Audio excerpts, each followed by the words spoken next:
Stocks close higher on Wall Street ahead of December CPI numbers set to be released later today. The S&P 500 and the Dow gain about 0.5%, while the Nasdaq leads with gains of 0.75%. Stocks in the Asia-Pacific open higher with the Japanese Nikkei hitting the 35,000 mark for the first time in almost 34 years. The GIFT Nifty is also indicating a strong start for the Indian market. Crude prices remain volatile. Brent corrects about 1% after a surprise jump in U.S. inventory to trade at a little over $77 a barrel. The third quarter earnings season kicks off today with IT giants TCS and Infosys due to report their third quarter numbers later today. Both companies are expected to see revenue decline in what is expected to be a weak quarter for the entire sector. Layoffs continue for Amazon as the tech giant looks to cut several hundred jobs at Prime Video and MGM Studios. This in addition to the 500 layoffs at Twitch.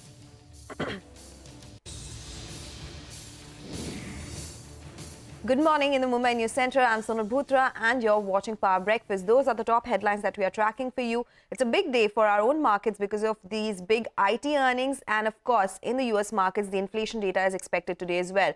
But first up, let's talk about the Asian markets. They are largely higher right now. Nikkei continues its up move. In fact, Nikkei was above the 35,000 mark for the first time in around 34 years. It did retrace from those levels, but that was a milestone. Apart from that, look at any other index. The Taiwanese index is up 0.1%. We have the Hang Seng, which is up around 0.4%. So there's good buying across the Asian screen, barring Shanghai, which is down around 0.3%.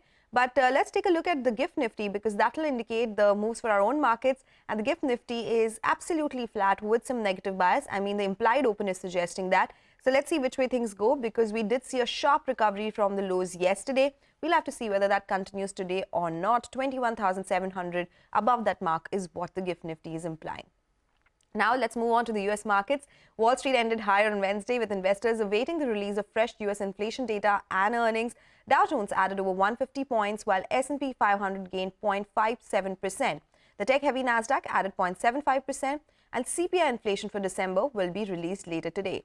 Economists polled by Dow Jones expect a 3.2% rise on a YOY basis, and the producer price index report will be released tomorrow. On the earnings front, major financial heavyweights including JP Morgan Chase and Bank of America along with United Health and Delta Air will report their quarterly earnings tomorrow. Okay, now some news from the Fed. Even as markets have expected the Fed to begin cutting rates as soon as March, New York Fed President John Williams says that inflation is easing, but the policy still needs to be tight. We have CNBC Steve Leisman with the key highlights. New York Fed President John Williams saying he expects the Fed to maintain a restrictive policy stance, quote, for some time. He says the Fed can reduce this policy restraint when they're confident inflation is moving back to the 2% target. On quantitative tightening, the unwinding of the Fed's balance sheet, he says the Fed is not yet close to the point where it should begin reducing QT. He sees inflation slowing to 2.25%, reaching target in 2025. So kind of optimistic there on the inflation front. And he does see two-sided risks on inflation, both the risk of it remaining stubborn, as Josh was just saying, versus the risk of a weaker than expected economy. He says the inflation situation has, quote, improved significantly and is beginning to see significant progress in the core services inflation as well as the core services ex-housing, which he says has slowed considerably. That's the metric that is watched carefully by Fed Chair Jay Powell. He says indicators of inflation expectations have been quite encouraging, and wage inflation has also come into better balance. If you're seeing a trend here, I'll get back to it in just a second.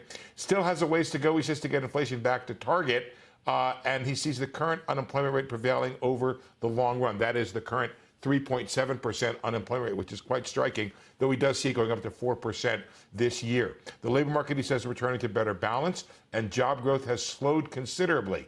He expects growth of just 1.25% this year, and the unemployment rate to rise to 4%. Okay, it's time to listen into some important opinion coming in from the markets and experts talking about the number of rate cuts expected in 2024 and on the U.S. market outlook. The soft landing runway is in sight, but I think in order to get the 6 cuts that the markets have priced in, you either need a pretty deep recession that we don't see, or you need to see inflation falling even faster than we expect. So we do think the Fed thinks they're done. It's appropriate to start to lower rates as inflation moves towards the 2% target, but the baseline for us would not be 6 cuts in 2024. All right, that's the global market action. How will these overnight cues impact our own market? We have our research team joining in to tell you just that. What is the trade setup looking like, the stocks that are likely to be in the news, and the action from the F&O space as well. Hey guys, a very good morning. Sudarshan, let me come across to you. It's going to be an important day for our own markets. We kickstart earnings season, but what are the other market cues? Well, that's right, morning, Sonal. So the cues on both domestic and global front has largely turned positive as we kickstart earnings for December quarter. But we'll have to see if we manage to build onto the gains we have seen on Wednesday. Talking about the Wall Street move, all the three major indices closed near day's high with gains coming in the range of 0.5% to 1%. And the key contributors to Dow Jones were stocks like Microsoft, Walmart and Salesforce. For our market, for third day in a row, it was about the last hour move.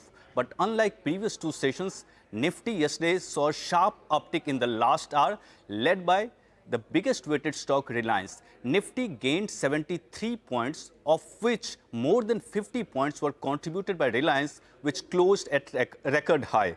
For Nifty Bank, again, its biggest two weighted stocks, ICICI Bank and HDFC Bank, were two major contributors. But this positive sentiment was not reflected in FI's numbers. FI sold shares of rupees 1700 crore, but it was largely offset by DIs, which bought shares of rupees 2100 crore. If we talk about GIFT Nifty, it's indicating a start with minor gains. And the cues for today, US will be releasing CPI for the month of December, which is expected to rise 3.2% YOY. And next is initial jobless claims for the week ended January 5. And lastly, key earnings of TCS, Infosys and HDFC AMC will be watched closely.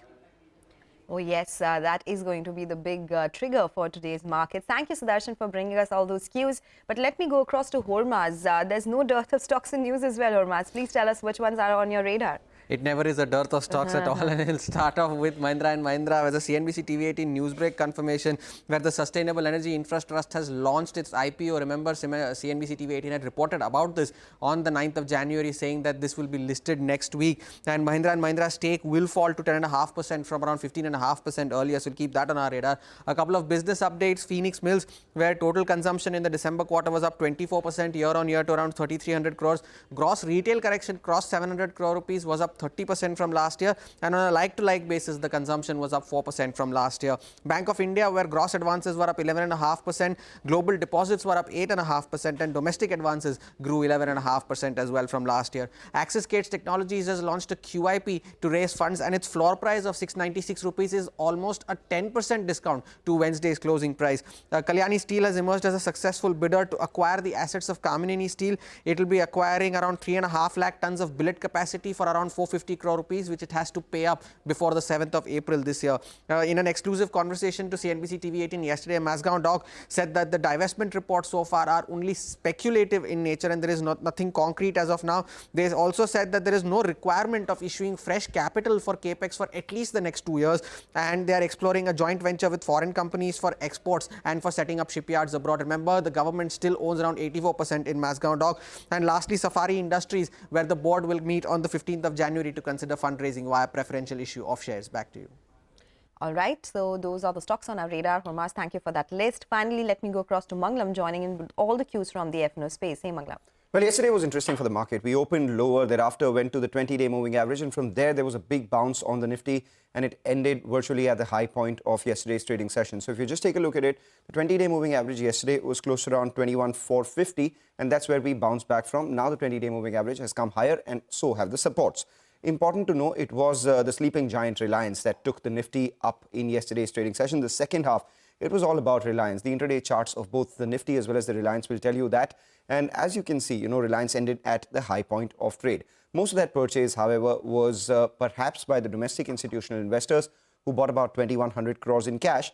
The FIIs, who sold 1,700 crores in cash, also sold around 640 crores in index futures, where they unwound about 6,000 long contracts, added close to 2,150 short contracts. Nothing really to worry here as well, because the FIs are still 63% long on our index. However, it is a Thursday today. What does that mean? It is Nifty weekly options expiry. Where is a lot of action? 21,750 call, 21,600 put, and the 21,500 put. What does all of this imply? There is support between 21,450 and 21,500, whereas there is a lot of congestion about 21,750 to 21,800 itself. It is a very stock-specific market, so definitely watch out for a couple of stocks. Most notable of them will be Z, which out of F&O ban was yesterday and now has re-entered in one day itself. Indus Tower and PVR Inox as well have entered F&O ban. Also keep an eye out on Delta Corp. After a recovery from the lows yesterday, the stock is out of F&O ban, as is GNFC. Okay, all right. Thank you, Magna, for all those cues. That is the Power Prep segment for the day. With that, we'll slip into the first break of the show. Up next, earnings season kickstart with TCS Infosys due to report their numbers today. All the key expectations on the other side.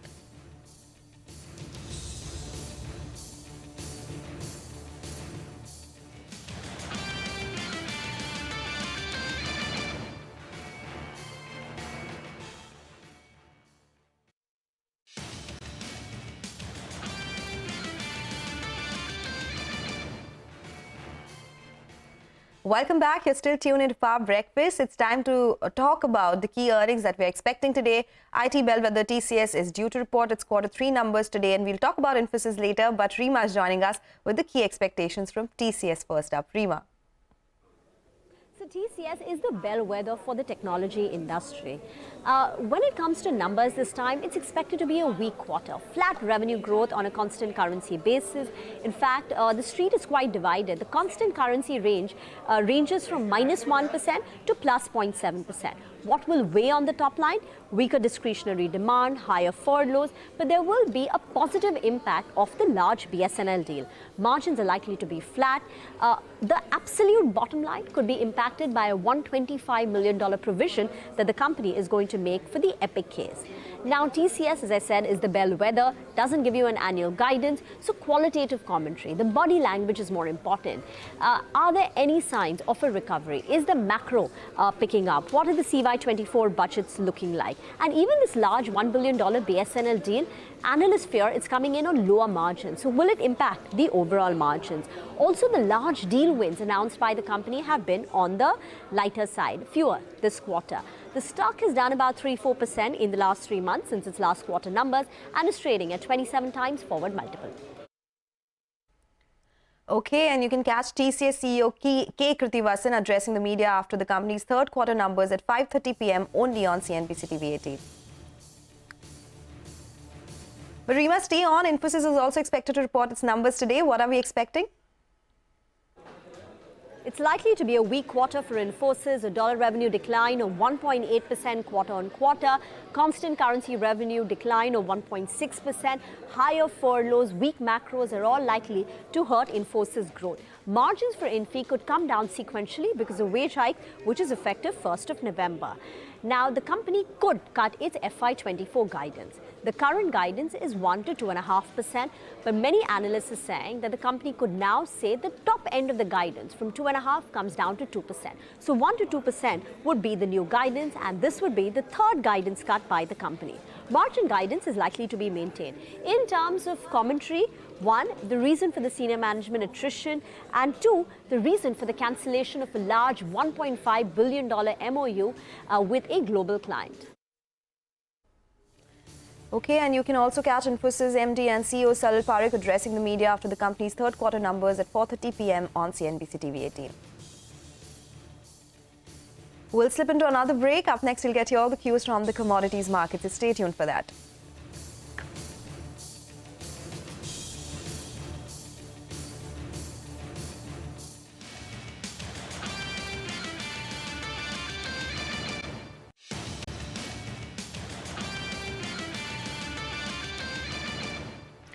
Welcome back. You're still tuned into Power Breakfast. It's time to talk about commodities market. Manisha Gupta is joining us with all the update. Hey, Manisha, good morning. Hi, morning, and thank you for that. Well, I'll start with the crude oil prices, where we have seen prices slip yet again. Since the 2024 has begun, we've been unable to stay above $78 a barrel for the Brent prices there. Now, again, the data that has come in yesterday shows that the crude inventories in U.S. have continued to rise. There are massive builds in distillates and gasoline stocks as well. The demand from U.S. on ground has been on the weaker side, and that will weigh on. While there have been supply concerns on Libya oil field shut and the Red Sea crisis continues to be in the headlines, but that hasn't really impacted the crude output or transportation, and that is not impacting the prices so much. The markets today will watch out for the U.S. inflation data that comes in today, and the street is expecting the China trade data and the inflation numbers. That also comes in tomorrow.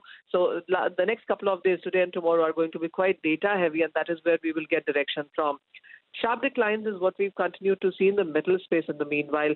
Gold has continued to stay on the weaker side. Silver prices have declined 2% in 2024 till now. And copper is trading at a one-month lows as well, down 2% in this year. The Chinese data has all been on the weaker side. We also have seen lack of fresh stimulus.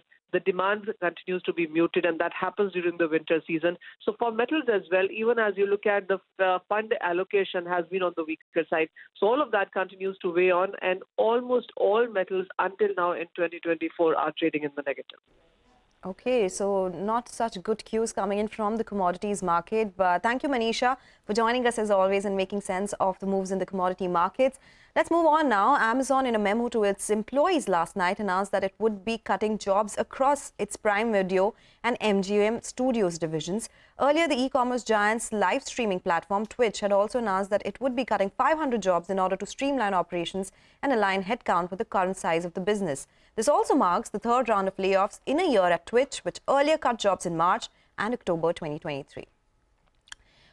Okay, all right. Let's quickly take a look at the Asian markets. They are largely higher. That continues to be the case. 1.5% higher on Nikkei, as we were pointing out earlier, closed above the 35,000 mark for the first time in 24 years. The Taiwanese index is up, though it has come off from the highs. However, Seng has built onto gains. So that index, when we started the show, was up around 0.4%. It's up 0.8% now. So looking good for the Seng index. GIFT Nifty, that'll come up for you on the screen again. And that indicates an implied open in the green. When we started, it was up 5 points. Now it's up 16. So it looks like it could be a start in the green for our own markets. With that, we'll take your leave on Power Breakfast, but stay tuned. Bazaar Morning Call comes up next.